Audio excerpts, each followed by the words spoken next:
Hello friends, welcome to my YouTube channel Vedic tax professionals. तो दोस्तों, आज इस वीडियो में हम बात करने वाले हैं जीएसटी ऑन जीटीए और फ्रेट, और उसमें क्या चेंज आया है रिवर्स चार्ज में विद इफेक्ट फ्रॉम 18 जुलाई 2022 से। तो सबसे पहले हम जीटीए की बात कर लेते हैं।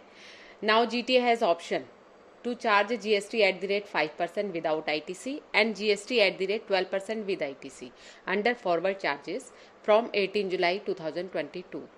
18 जुलाई 2022 से क्या हो गया कि जीटीए को एक ऑप्शन दे दिया गया है, या तो वो 5% का ऑप्शन सिलेक्ट कर ले जिसमें उसको आईटीसी का क्रेडिट नहीं लेना है, या फिर वो जीएसटी एट द रेट 12% का ऑप्शन सिलेक्ट कर ले जिसमें उसको आईटीसी लेना है। ओके, बाकी जो वो आरसीएम है जो जीटीए अपनी उसमें रिटर्न में डालते हैं कि आरसीएम पे सामने वाला कस्टमर जो है वो पे करेगा, वो तो अवेलेबल है ही है।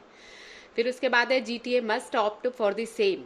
ये जो स्कीम है इसको जीटीए ने ऑप्ट करना है ऑन और बिफोर 16 अगस्त 2022 से फॉर फाइनेंशियल ईयर 2022-2023, यानी कि फाइनेंशियल ईयर 22-23 के लिए अगर कोई अपनी जो टैक्स रेट को चेंज करना चाहता है, मान लो किसी ने 5% ले रखा है, ऑलरेडी ऑप्ट किया हुआ है, और अगर वो 12% में जाना चाहते हैं, और या किसी ने 12% ऑप्ट किया हुआ और वो 5% में जाना चाहते हैं, तो वो देख लीजिएगा। उनको 16 अगस्त से पहले पहले ये एक डिक्लेरेशन है जो एनेक्चर वी में है, वो उनको वहाँ फाइल करनी है। After that GTA can exercise the option at the beginning of each financial year. उसके बाद जो है हर फाइनेंशियल ईयर के बिगिनिंग में उसको ये अपना स्कीम ऑप्ट करनी है कि उसको कौन सी वाली स्कीम में रहना है। ठीक है, ये तो थी बात जीटीए के लिए। ओके, अभी भी जो भी अब अगर कोई नया रजिस्ट्रेशन लेगा तो वो इस बात को ध्यान में रखेगा। फिर इसके बाद है बात करती हूँ मैं जो हम आरसीएम पे किया करते थे फ्रेट इनवर्ड के ऊपर। ओके, तो ये चीज़ जरूर ध्यान में रखना कि इनवर्ड के ऊपर जो हम फ्रेट पे करते थे, जीटीए को जो हम पे करते थे और जो अनरजिस्टर्ड जीटीए को हम पे करते थे, उसके लिए मैं आपको इसमें अवेयर कराना चाह रही हूँ जो 18 जुलाई से चेंज आया है।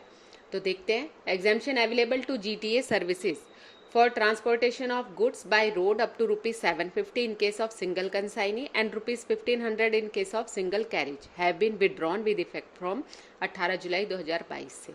एक एग्जाम्पशन हमारे को जो अवेलेबल होती थी कि जो अपनी बुक्स में हम खर्चा डालते थे, हर महीने में हम उसको चेक करते थे, उसमें हम देख लेते थे कि अगर हमारा 750 रुपये, अगर सिंगल कंसाइनी में हमने 750 रुपये तक अगर हमने फ्रेट पे किया हुआ है इनवर्ट सप्लाई पे, तो उसकी हमें एग्जाम्पशन मिल जाती थी, आरसीएम पे कुछ जमा नहीं कराना होता था।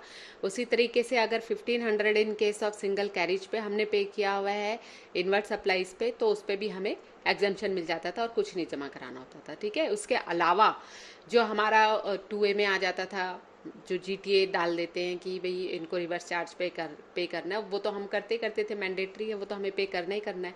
उसके अलावा जो 750, 1500 और 2A का आरसीएम, उसके अलावा जो अमाउंट बचता था इनवर्ट सप्लाई पे, उस पर भी हमें रिवर्स चार्ज पे करना होता था। तो अब क्या है, जो वो 750 और 1500 की एग्जाम्पशन थी वो खत्म हो गई है, अब आपको उस पर भी रिवर्स चार्ज पे करना है। ठीक है, तो अब जब आप जुलाई 2022 की रिटर्न फाइल करोगे 20 अगस्त 2022 तक, तो उसमें आप अच्छे से ध्यान में रखना कि आप अपनी उसको बुक को चेक कर लेना अच्छे से और उस पर अकॉर्डिंगली आरसीएम पे करना।